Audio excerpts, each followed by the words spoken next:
Olá pessoal, como vai? Tudo bem? Meu nome é Glauco Almeida, sou oftalmologista e professor da Medicel, e o assunto que nós vamos destacar hoje será a pálpebra.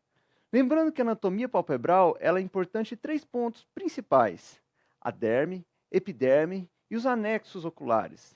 Dentro desses anexos, nós vamos destacar as glândulas de Meibônios, que são glândulas sebáceas, assim como as glândulas gisais, além das glândulas sudoríparas, que se localizam na base dos pelos. Quando nós estamos falando, então, de alteração palpebral, nós temos que destacar a blefarite. Ela pode ser de duas formas, anterior ou posterior. Porém, é difícil a gente destacar até onde vai uma e começa a outra. Muitas vezes ela se sobrepõe. A blefarite anterior pode ser estafilocócica e seborreica. A estafilocócica forma algumas crostas na base dos cílios, enquanto a seborreica, algumas gotículas de óleo. Já a blefarite posterior, ela ocorre principalmente formando algumas espumas na região ocular, que então, o paciente vai queixar principalmente de sensação de areia no olho, de embaçamento e mais uma causa de olho vermelho, conforme outras que destacamos em outras aulas. Aqui nós vamos destacar ainda o calásio e o ordelo. Lembrando que o calásio é um cisto meiboniano crônico, ou seja, ele resolve-se espontaneamente em 1/3 dos casos, não tem necessidade de fazer nada e forma uma inflamação granulomatosa na região palpebral. Já o ordelo é uma infecção estafilocócica aguda, que acomete então as glândulas sebáceas gisais, como foi dito anteriormente. Nesse caso, deve-se fazer compressa morna, higienização e, em alguns casos, a necessidade de adicionar então antibiótico, seja às vezes por via oral ou via tópica. Quanto à disposição dos pelos na pálpebra, nós vamos destacar o ectrópio, ou seja, quando ocorre então a eversão dos pelos, e o entrópio. Falando um pouquinho do ectrópio, quando ocorre a eversão desses pelos, nós vamos destacar que ele pode ser involucional, ou seja, no idoso, que é muito comum, devido a uma flacidez palpebral ou uma flacidez tanto no tendão cantal lateral ou no tendão cantal medial desse olho.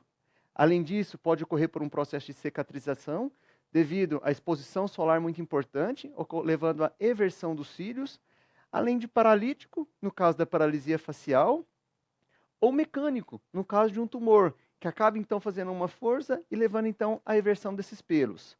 Enquanto agora nós vamos destacar o entrópio, da mesma maneira ele pode ser involucional, ou seja, por flacidez horizontal da pálpebra ou por alterações desses tendões, ou cicatrização, como por exemplo, quando nós avaliamos a questão de cicatrização conjuntival muito importante, como no tracoma, como também no pemphigoide bolhoso, faz essa alteração cicatricial conjuntival, levando então essa pálpebra a grudar e reverter então os pelos. Esses pelos então vão ficar tocando principalmente a região corneana, dando uma sensação de areia no olho muito importante, alterando toda a superfície ocular, o que leva-nos a prestar bastante atenção nesse quadro clínico.